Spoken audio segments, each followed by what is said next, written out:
Yes, Handre, just first of all, well done. You got man of the match today. Just what does it mean to you to come back to the Springbok side, take it man of the match? Yeah, no, listen, it's great to contribute to the team, and the only thing I care about is the win.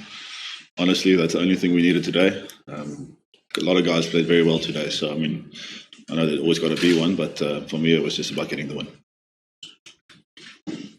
Andre, maybe just from a leadership point of view, how important was it for you guys, the more experienced players, to really just keep that calm head, knowing that you know to be disappointed by last week's performance? Yeah, listen, it was a tough week, to be honest. Rightfully so. We were disappointed in the results, so it was tough balancing the emotion and the tactics for the game coming. So, but I think towards the end of the week we hit the sweet spot. We put it behind us. We took a lot of learnings out of that game as a group, and you'll be surprised that yes, there's senior guys and leaders, but there's a lot of young guys stepping up with a big voice and showing a lot of leadership and knowledge as well. So we take everything from everyone, but it was an important one to get over the line this week. I know you mentioned the week. Does it surprise you over 10 years in now when you see South Africans reacting like that to a loss? One loss, 8 in a row, one slip up and the guys come out and still very passionate. I mean, do you ever get used to that? No, not at all. The people care. The people care about the Springboks, and I think that's the most important thing you always got to remember. They can be disappointed when we lose because they care so much, and they can be very excited and happy when we win. And we understand that, and we understand that responsibility that we have on our shoulders. We try and get it on the winning side more often than not, but when the people react like that, we don't see it as negative, or we don't get angry. It's part of life. Everybody's entitled to their opinions.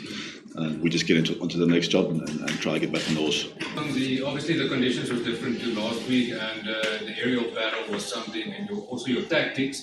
How do you feel, you guys?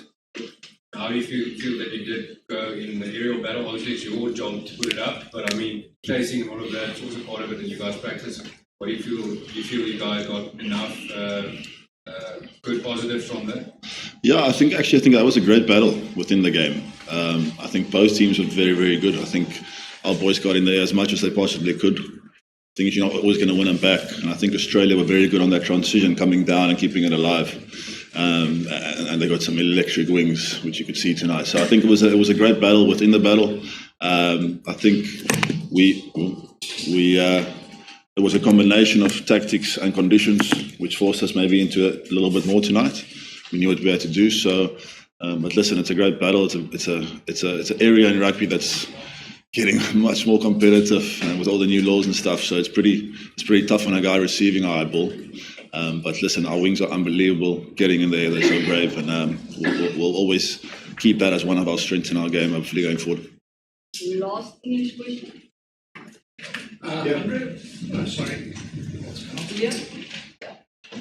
Handre, you obviously achieved a lot for the Springboks. I want to know, if you look back at your career, the things that, not just your back, but if you look forward, the things that the boxes you still want to tick, the things that stir you. You've obviously mentioned earlier that ticking the win box is important for you and contributing to the Springboks.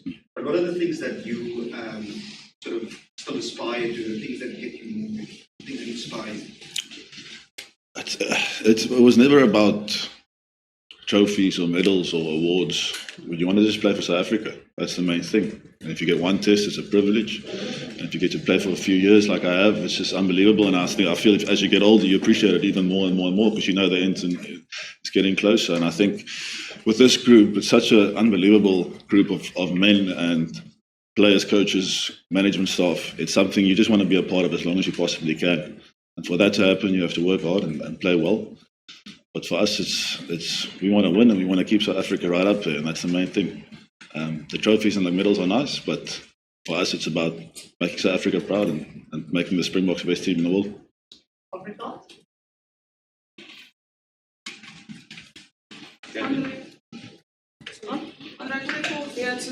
Raas het ook nou lang vir die preskonferensie gepraat oor obviously jy die skip mooi gesteady en ek dink baie ondersteuners verwag daai rol van jou en dit vanaand weer bewys.